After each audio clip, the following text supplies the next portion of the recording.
emprendimiento. Me presento muy brevemente. Bueno, como dijo Rodolfo, soy de Rosario, soy director de una escuela secundaria e investigador y escritor independiente. Colaboro con Fundación Libertad, Tribuna de Periodistas, y cada tanto publico también en Infobae. Vine a Buenos Aires a presentar 2 libros, uno sobre educación, que se va a estar vendiendo en la Feria del Libro, y otro, Liberalismo Democrático, como mencionó Rodolfo, con el Grupo Unión Editorial, que como lo dice su nombre, Liberalismo Democrático, en un marco para la libertad en superación del autoritarismo, el estatismo y el anarquismo. Busca un poco hacer un contrapunto parcial con toda la moda y la corriente libertaria, o por lo menos una parte de la corriente libertaria que está tan de moda hoy en día, rescatando todo lo que es la libertad económica. De hecho, el libro brinda argumentos, estadísticas, datos a favor de la libertad económica, recoge en buena medida la producción de Acemoglu, Johnson y Robinson, los premios Nobel de Economía de 2024, que también le dan mucha importancia a las instituciones.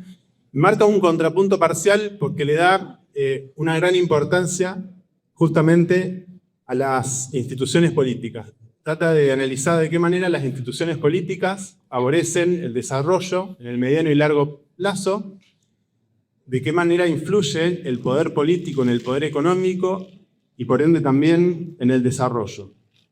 El libro tiene 2 objetivos principales. Por un lado, sintetiza los fundamentos, el núcleo duro del pensamiento liberal demócrata, como cosmovisión, como ideología, de cómo funciona la sociedad. ¿Se escucha bien, no? Sí. Y el segundo objetivo es plantear una teoría del desarrollo político desde la perspectiva liberal demócrata. Y se puede decir que tiene 2 objetivos y medio, un poquito más, porque esa teoría del desarrollo político que plantea el libro, en cierto modo se analiza en contexto y en vinculación con lo cultural y con lo económico. O sea que avanza el libro un poco en sentar ciertas bases para una teoría general del desarrollo. Todo siempre rescatando múltiples autores, viejos, nuevos, recientes, de la tradición liberal demócrata. En definitiva, el libro busca eso, ¿no? Poner en valor, enfatizar las instituciones políticas, que no nos olvidemos de las instituciones políticas, a veces por el afán de la libertad económica, los liberales nos olvidamos un poco de las instituciones políticas y ellas siempre terminan pesando, ¿no? Pasando facturas, por decirlo de alguna manera. La relación entre las instituciones políticas y el desarrollo es indirecta, no es directa, está mediada por las instituciones económicas. Con lo cual, en las estadísticas, en los datos, esta relación tan directa no siempre se ve. Y eso se analiza también con estadísticas, con datos, con gráficos en este libro. Pero en el largo plazo, ¿qué ocurre? El desarrollo político, el desarrollo de las instituciones políticas, tiene como una fuerza de atracción hacia las instituciones económicas, que son las que generan el desarrollo. Si yo tengo instituciones económicas muy desarrolladas, van a generar desarrollo económico, pero si las instituciones políticas están subdesarrolladas, con el paso del tiempo van a atraer a su nivel de desarrollo a las instituciones económicas y por ende van a impactar en el desarrollo económico. Esto es un poco también lo que los últimos premios Nobel de Economía, Acemoglu, Johnson y Robinson, constataron con una investigación muy detallada, con un recuento histórico muy amplio, por el cual dan cuenta de que las instituciones políticas inclusivas generan instituciones económicas también inclusivas que sustituyen o desplazan a las instituciones económicas extractivas, que son las que son autoritarias, cerradas, y generan, digamos, explotan y extraen riqueza de la población. En definitiva, el gran producto político, por decirlo de alguna manera, del liberalismo democrático es la democracia liberal, que en gran parte, una buena parte del libro gira en torno al análisis de la democracia liberal como sistema político, cuáles son sus condiciones esenciales, sus características, qué condiciones culturales y sociales la favorecen, cómo podemos construir democracias liberales de alta calidad que nos permitan un desarrollo sostenible y en el largo plazo.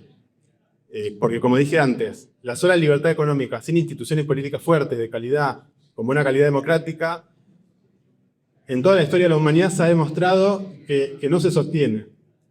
Que eso también hace un repaso el libro. Por decir algunas estadísticas, solamente a modo de muestra, hay más datos, obviamente, en el libro.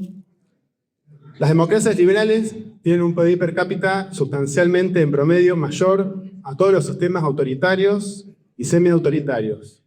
Presentan un 40% más de acceso a la electricidad, un 300% más de acceso a Internet, un 70% más de polarización secundaria.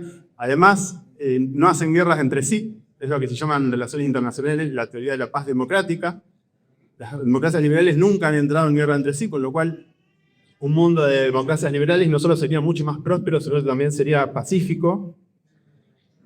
Contaminan menos en relación con lo que producen, en relación con la cantidad producida, son más eficientes ambientalmente. En las democracias liberales consolidadas, que se toman como muestra para las estadísticas de una parte del libro, el 10% más pobre gana 400% más que el 10% más pobre de los sistemas autoritarios y semi-autoritarios. Y las estadísticas, bueno, los datos, hay todavía más, son muy contundentes a favor de que la democracia liberal es el sistema político más exitoso que ha creado el ser humano. Esto es lo que lo llevó a Fukuyama en su momento a decir, bueno, llegó el fin de la historia. Obviamente no es el fin de la historia, porque la democracia liberal, si bien es muy exitosa, es muy difícil de implementar y muy difícil de sostener. De hecho, ¿cuántos países son hoy en día democracias liberales? ¿Alguien tiene alguna idea o quiere aproximar una cifra? Solo el 20% de los países son democracias liberales. Y si nos preguntamos qué porcentaje de la población mundial vive en democracias liberales, es todavía peor, 12%.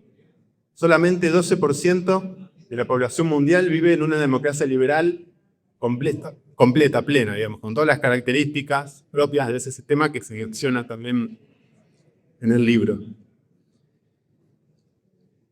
Y además, este número del 12% ha ido decreciendo en los últimos 55 años. Hace 55 años, el 15% de la población mundial vivía en democracias liberales. Con lo cual, esto nos demuestra que no solo es difícil construir una democracia liberal, sino que además es difícil sostenerla.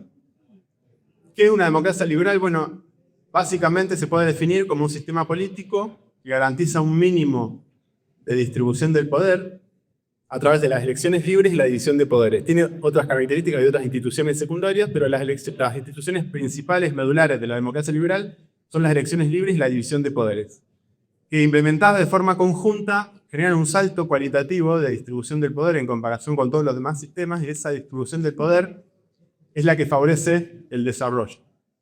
Instituciones económicas más libres, más orientadas al bien común.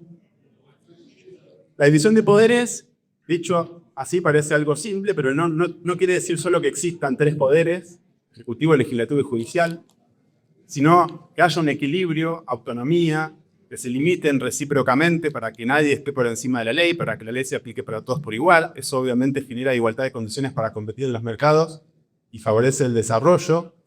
Esto implica a su vez que, por ejemplo, los integrantes del Poder Judicial sean elegidos, designados y removidos por amplia mayoría y por amplio consenso, con lo cual eso les da independencia y les permite aplicar la ley incluso al poder político de turno.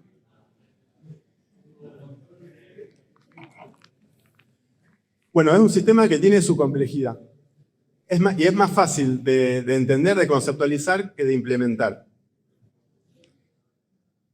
¿Por qué es difícil de implementar? Bueno, porque lo difícil es distribuir el poder. La democracia liberal se caracteriza por eso, ¿no? Genera un salto cualitativo en materia de distribución del poder en la sociedad, y eso afecta a un montón de intereses, obviamente. Se plantea en el libro también un enfoque sobre el poder como juego de suma cero. A diferencia de la riqueza, que no es un juego de suma positiva, no es de suma cero, o sea, la riqueza puede generarse cuanto más riqueza genera otro, más probabilidad, obviamente en un Estado de Derecho, en igualdad de condiciones, más probabilidad de generar riqueza tiene uno. En cambio, el poder que se plantea en este libro es un juego de suma cero, porque tiene que ver en definitiva con capacidad decisoria sobre la conducta humana. La conducta humana es limitada, no es ilimitada. Obviamente el poder total disponible en una sociedad, que es algo intangible, difícil de medir, eso también hace que sea difícil construir una democracia liberal. El poder total puede aumentar espontáneamente, indirectamente, por el avance tecnológico, por ejemplo, pero no se puede fabricar poder como se fabrican productos en la economía. Por eso, al ser un juego de suma cero, siempre aumentar el poder del ciudadano va a implicar quitarle poder a la élite. Y eso siempre va a generar resistencia. Entonces, la distribución del poder es un valor intangible, es un juego de suma cero, el poder. La distribución del poder exige mentalidad moderna, que también es difícil de construir, porque uno puede enseñar teoría formalmente en las escuelas, pero no quiere decir que se adopte necesariamente una mentalidad moderna, y eso también se analiza en el libro, se indaga un poco sobre las condiciones culturales, incluso fenómenos de modernización religiosa o espiritual que han ayudado a una mentalidad moderna y cómo eso ha influido en las instituciones políticas, en la calidad democrática y en la sostenibilidad en el tiempo de la democracia liberal. Y requiere también la democracia liberal compromiso cívico, es decir, fuerza de voluntad. Porque uno puede tener ideas democráticas, creer, convencerse sobre los beneficios de la democracia liberal, pero de ahí a dedicarle tiempo a eso, sacrificio, en algunos casos cuando hay sistemas autoritarios, obviamente arriesgar la vida, hay una gran distancia. Entonces, hay todo un complejo de condiciones culturales, psicológicas, que también se analizan en el libro y que son necesarias para crear y sobre todo para sostener una democracia liberal, sobre todo una democracia liberal de alta calidad. Y hay una cuestión más, que es que la democracia liberal es antinatural. ¿Qué quiero decir con esto? Se puede hacer un parangón entre la democracia liberal y la lectoescritura.